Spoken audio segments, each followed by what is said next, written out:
Hey, my name is Matt Stohrer, and I repair saxophones for a living. I've got two horns in the shop right now that kind of rare to see them side by side, so I thought I'd share with you guys. I've got two balanced action saxophones, Selmer balanced action saxophones, both in original finish, both overhauled by me. There's this one. This is my alto, actually, that I'm using as a test bed for different pads and padding techniques. So you might notice that there's several different types of pad on this saxophone, which is not normal.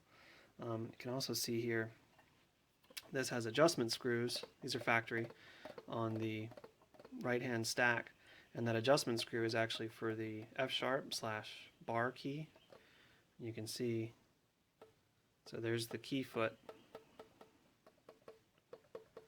and the adjustment screw controls the relationship between the F-sharp and the keys of the right-hand lower stack. This is a 1938 alto. This is original finish, really good shape. It's a really great playing horn.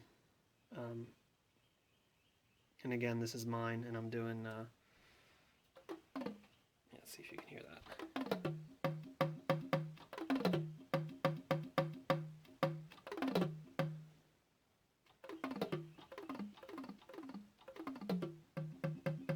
If you've got good speakers, that should really sound beautiful. And here's the neck. It's got the large octave vent. It's kind of a cone shape. This is not the tea kettle octave vent, but it is a type of octave vent that Selmer was using for a little while. Works great. Intonation's good, no hiss. Here's the tenor. I'll show you the neck first. It's a regular octave vent. And this one I overhauled a couple years ago for a customer of mine, and it's in for a checkup. You can see the beautiful engraving on this one. Same lake scene as my alto. This is a 1940.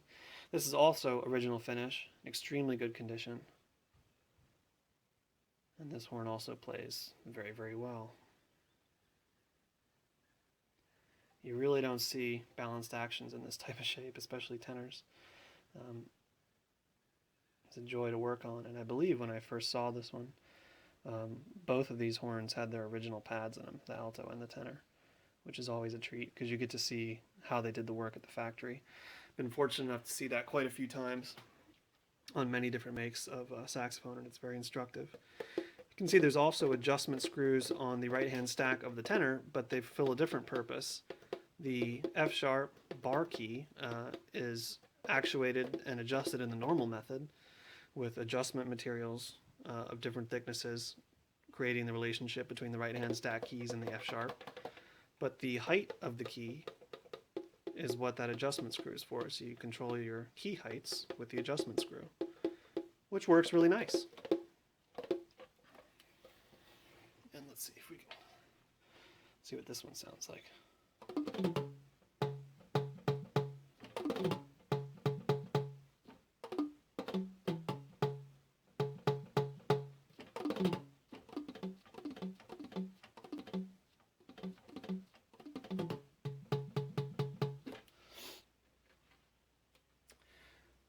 So there's the tenor. So it's a 1940 tenor Selmer balanced action. And here is the alto. Let's see if I can get them both in the shot.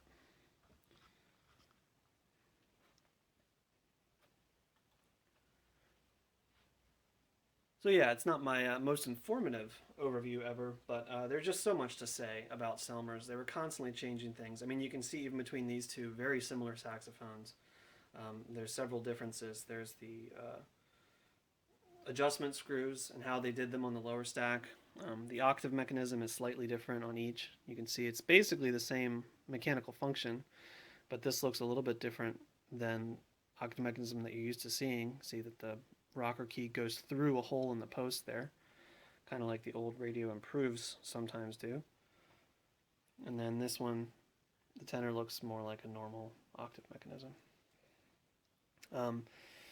But I just thought that these are two beautiful saxophones that you do not see in this condition very often at all. So I thought I would share this with you in case you guys just wanted to check out some really beautiful saxophones, really beautiful examples of the saxophone from the golden age of saxophone manufacturing. Again, my name is Matt Stohrer, and I hope you found this interesting. Thanks for watching.